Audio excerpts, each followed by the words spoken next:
is a great divide between us old school fans and these new school fans. We are two groups that seem to have nothing in common. And the big difference between us old school fans and these new school fans is that we see wrestling as a sport, while they see wrestling as a performance art. So when these skinny little jobbers are flipping around in the ring and doing super fake looking wrestling, they're like enjoying every minute of it, chanting this is awesome, while we're completely alienated. It's because of expectations. We're expecting to see a fight, while they're expecting to see a circus performance. And these differing expectations are at the core of what is dividing us wrestling fans. Because us old school wrestling fans, we see wrestling as a fight. We're the red guys on the left. We suspend disbelief to see who is going to win the fight. Hogan is fighting the Warrior. Stone Cold is fighting The Rock. We go in with big fight expectations. But today's fans, they don't see it as a fight. They see it as a performance art. It's not Stone Cold fighting The Rock. It's Steve Austin performing with Dwayne Johnson. They're just two performers working together. So that's why when these skinny little indie jobbers are flipping around in the ring, we think it's stupid as shit while they just think it's an awesome performance. That's why when Tessa Blanchard wins the men's heavyweight title, it makes us not want to watch the promotion anymore because we can't believe it anymore, while they're celebrating every minute of it. It's because they don't see it as a fight. They see it as a performance art. So when little 90-pound girls beat up 300-pound guys, they see no issue with it whatsoever. From their perspective, they just think it's great that a male and female performer are sharing the stage together. But we don't see it as a performance art. We don't see it as a stage. We see it as a fight. We see it as a battleground. Our sensibilities are that of a fight. We understand that Brock Lesnar would destroy Ronda Rousey, and therefore Brian Cage would destroy Tessa Blanchard.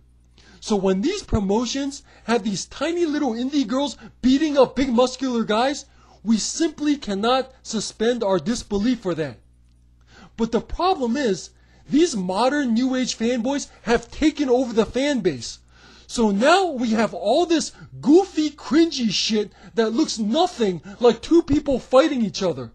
Stuff like penis suplexes, mid-match dance routines, fighting stuffed animals, invisible wrestlers, invisible weapons, magical powers that put the wrestlers in slow motion.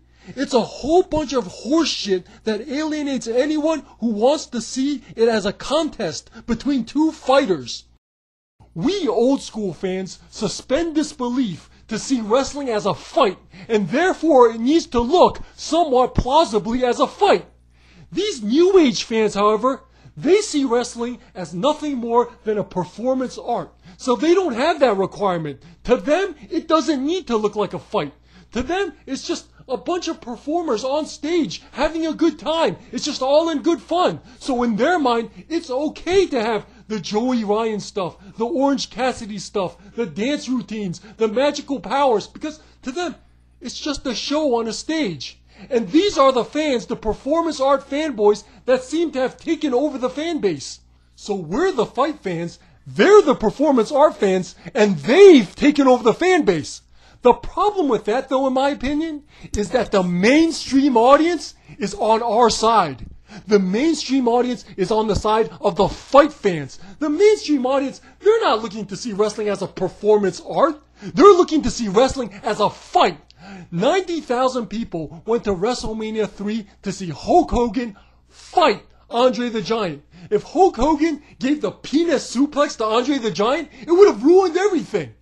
People tuned in to WrestleMania 17 to see The Rock fight Stone Cold. They didn't tune in to see Dwayne Johnson perform with Steve Austin. No, they're looking for a fight. The mainstream audience is on the side of the fight fans. So when the promotions cater to these performance art fans, they get the least viewership of all time because the mainstream audience can no longer suspend their disbelief. The wrestling product has moved so far into the realm of fake-looking performance art that it's no longer palatable to mainstream audiences. I mean, when you have a little 5'2" female wrestler, 120 pounds, fighting a big, muscular, 360-pound guy, it no longer looks like a fight.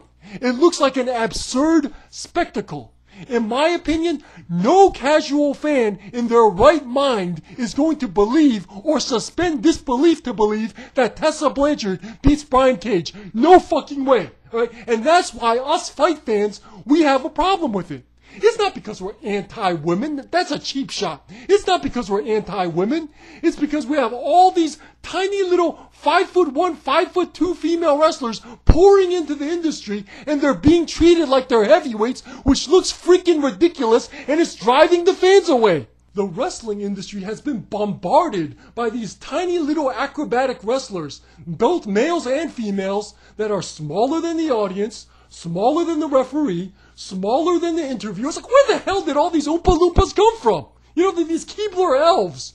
Mini-Me and his friends doing gymnastics. It's like, what the hell? Did they just all decide to become wrestlers at the same time? It's like a little girl goes up to his dad. Daddy, can we talk about something? And the dad holds his newspaper. Sure, sweetheart. What would you like to talk about? You know, Daddy, I've been thinking about my future. And the dad's like, yes, yes. You know about what I'm going to do after high school? Yes, yes. You know, I've been driving down that college down the street. Yes, yes. You know, the Ivy League one? Yes, yes. You know, the one with the medical school? Yes, yes. You know, the one in the top 10? Yes, yes. Well, on weekends, they rent out their gym to a wrestling school. Daddy, I'm going to become a professional wrestler. And the dad's like,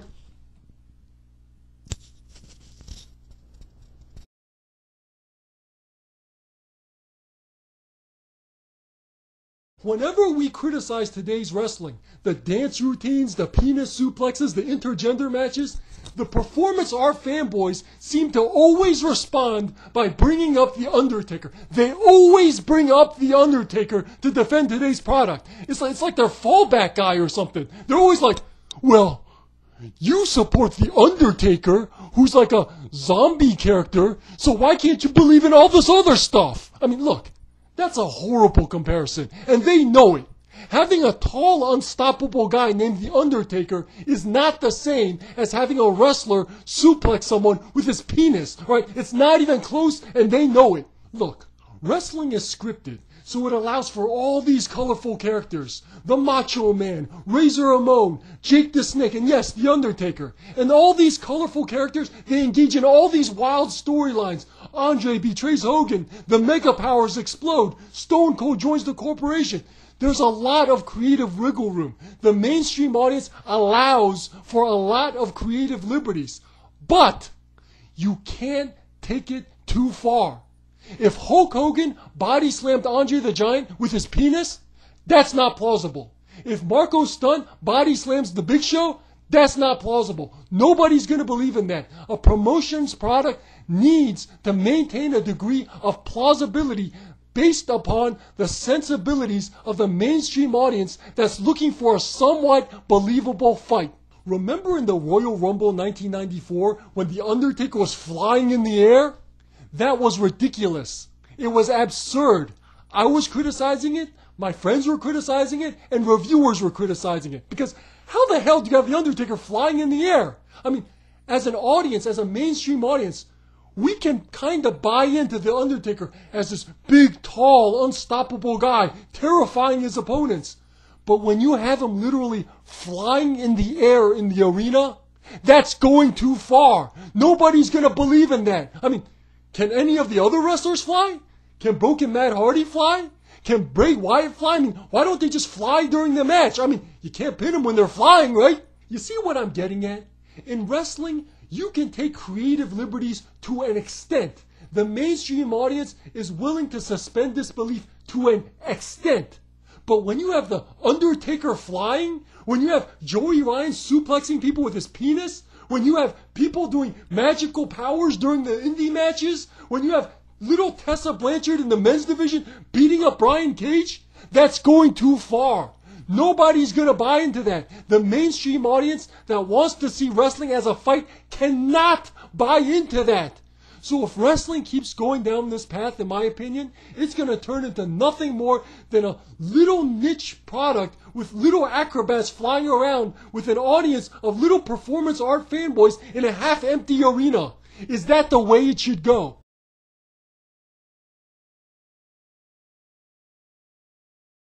Not only do these performance art fanboys see things differently than the mainstream audience, they seem to be driving away casual fans with their exclusionary attitude. It's like they come across as a closed community where you have to buy in their performance art product all the way or else they drive you out. It's like, I haven't posted on a wrestling message board in years because I feel no connection with these modern day fanboys.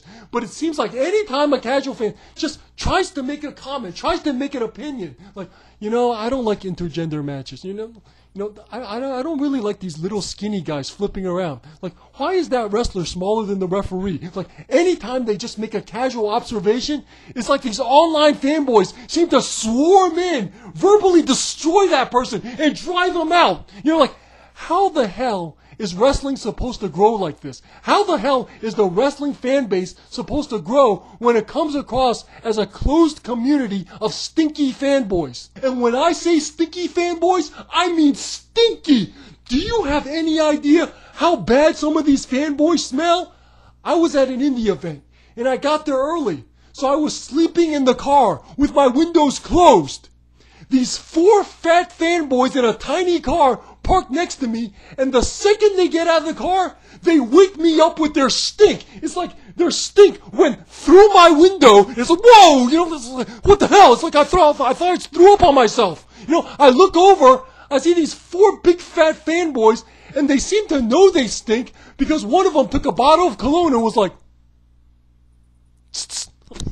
yeah, like that's gonna help. So I go to the indie wrestling event, and Maria Kanellis is there taking pictures and signing autographs. So I'm standing in line behind the 4 stinky fat fanboys, and the whole time I'm like, I wish I had a biohazard suit. They smell like the elephant exhibit at the zoo. The reason I was standing behind them is because I was curious how Maria Kanellis would react to it. But as it turned out, she handled it magnificently. It's like she didn't even flinch. She stood right next to them, took the picture like it was nothing. It's like I'm over there looking like I'm about to throw up, and she's like, it was nothing to her. Like, at least on the surface. You know what my guess is?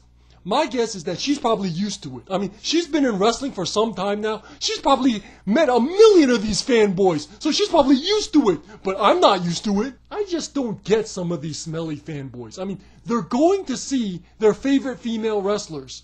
They're paying money to take a picture with their favorite female wrestlers. Why the hell would they show up smelling like that and dressed like that? I mean, I was at a wrestling fan fest, and I noticed this group of smelly fanboys coming in. They check in, and they go up to their hotel room for like a long while. A long while later, they come back down, and they still stink. It's like, what the hell, man? The shower was right there. It was right there. It's included in the hotel fee. How the hell do you come back down and you still stink? Why the hell would you still show up to the female wrestlers smelling like that? Is it like against your beliefs or something? It's funny that some of these smelly fanboys drive away the mainstream audience for not believing exactly what they believe in when they themselves don't even seem to believe in showers.